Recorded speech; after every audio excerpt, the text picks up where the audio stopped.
Bienvenue à bord de l'Aquarius. C'est ici que tout se passe pendant les sauvetages en fait. Donc c'est vraiment l'endroit névralgique du bateau pendant les opérations. Le premier lieu que découvrent les migrants quand ils arrivent à bord. Le premier lieu que découvrent les migrants quand ils arrivent à bord, en effet. Qu'est-ce qui se passe pendant un sauvetage? On repère l'embarcation, elle se trouve à peu près à cette distance. On lance les canaux de sauvetage, ils s'approchent de l'embarcation en difficulté, ils calment la situation, ils distribuent les gilets de sauvetage et puis ensuite ils font des navettes avec le bateau. Les navettes, elles arrivent ici et donc toutes les personnes montent un par un les étages de cette échelle. Cette porte s'ouvre et c'est là donc leur premier impact, leur première arrivée à bord avec les sauveteurs. On leur enlève les gilets de sauvetage, on leur souhaite la bienvenue à bord et on leur dit surtout qu'enfin ils sont en sécurité. Le travail que vous faites sur ce bateau, cette mission d'SOS Méditerranée, il faut aussi le faire savoir, il faut conscientiser l'opinion publique et c'est une part non négligeable de votre travail sur place. Ça fait partie vraiment de notre mission, c'est un devoir comme celui de sauver ces personnes, c'est un devoir légal, c'est un devoir moral, mais c'est aussi un devoir envers les citoyens qui financent ce bateau.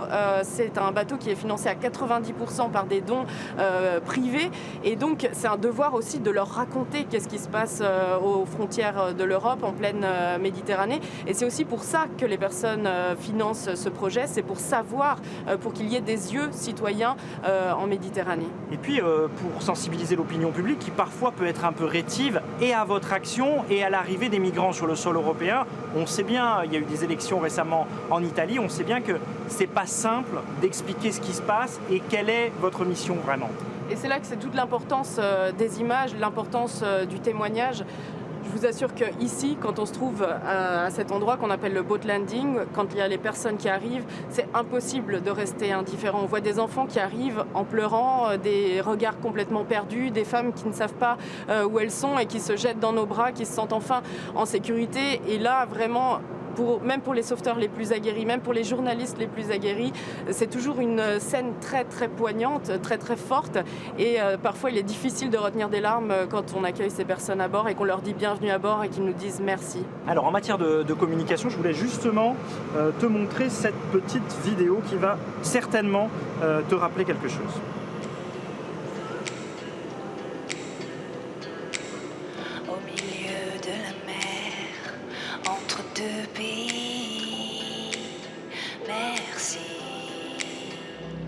C'était un long chemin et maman l'a pris. Elle m'avait dans la peau 8 mois et demi, oh oui, 8 mois et demi. On a quitté la maison, c'était la guerre. Sûr qu'elle avait raison, il n'y avait rien à perdre, oh non, excepté la vie. Je suis née ce matin, je m'appelle Merci. On m'a tendu la main et je suis en vie. Cette chanson, Merci, elle va représenter la France à l'Eurovision. Je sais que tu étais très présente sur les réseaux sociaux pour soutenir, comme tous les gens de l'association SOS Méditerranée, parce que finalement, cette chanson, elle est un peu le symbole de votre mission. Merci, cet enfant est né ici, sur ce bateau. Est-ce que tu peux nous en dire deux mots ? Oui, et surtout ce 27 janvier, le jour où la chanson Merci a été sélectionnée pour l'Eurovision, c'était pour nous tous de SOS Méditerranée un des pires jours de la mission et aussi un des plus beaux jours. Le pire jour parce que ce jour-là, le 27 janvier, on a eu un sauvetage critique, un sauvetage où des personnes, entre 30 et 40 personnes ont perdu la vie. Et au même moment, il y avait donc sur la télévision française la chanson Merci, qui est cette chanson d'espoir qui était sélectionnée contre toute attente en fait, grâce au vote du public, grâce au vote citoyen pour représenter la France à l'Eurovision. Et donc il va y avoir des millions de téléspectateurs qui vont entendre cette chanson, qui vont la fredonner, qui vont voir le clip et qui vont donc être sensibilisés d'une manière différente à ce qui se passe en Méditerranée, la belle histoire d'un enfant qui est né à bord de ce bateau. Alors justement, puisque cet enfant est né sur ce bateau, est-ce que tu peux nous montrer les lieux de cette naissance ? Bien sûr, je vais vous montrer où est né Merci. Je te suis.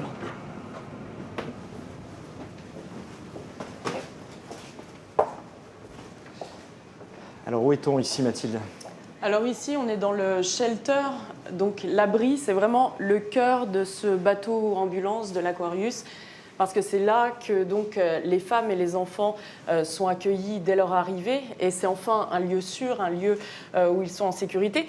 C'est aussi notre salle de réunion quand nous n'avons pas de réfugiés à bord, et puis c'est aussi parfois un hôpital de campagne. On installe une clinique temporaire quand on se retrouve confronté à des scénarios critiques qu'on appelle les mass casualty plans, et donc où il peut y avoir plusieurs patients à devoir réanimer. Donc ici, vraiment, c'est le cœur de la vie, et parfois malheureusement aussi de la mort, de ce bateau de sauvetage en Méditerranée. C'est un peu la salle commune, on pourrait presque dire la place du village quelque part? Voilà, c'est un peu notre agora sur l'Aquarius.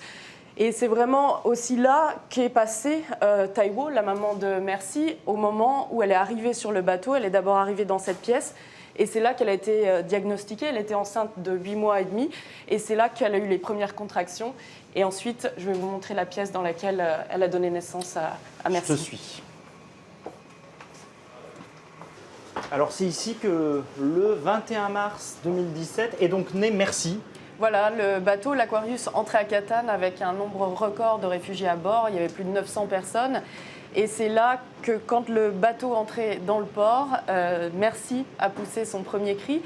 Et pour l'anecdote, ce matin-là, la sage-femme qui a donc aidé Taiwo, la maman de Mercy, à donner naissance au bébé, a allumé le talkie-walkie et a fait entendre à tout le bateau les premiers cris de Mercy. Et ça a été vraiment une vague d'émotions énorme à bord du bateau. L'équipage était épuisé par les sauvetages. Signe de joie et signe de vie. Mais quelle vie ils ont après?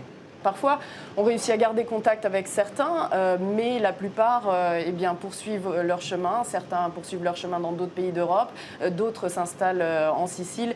Une des mamans qui a donné naissance à un bébé ici à bord de l'Aquarius est toujours à Catane, et le petit garçon va à la crèche et s'intègre dans la société italienne.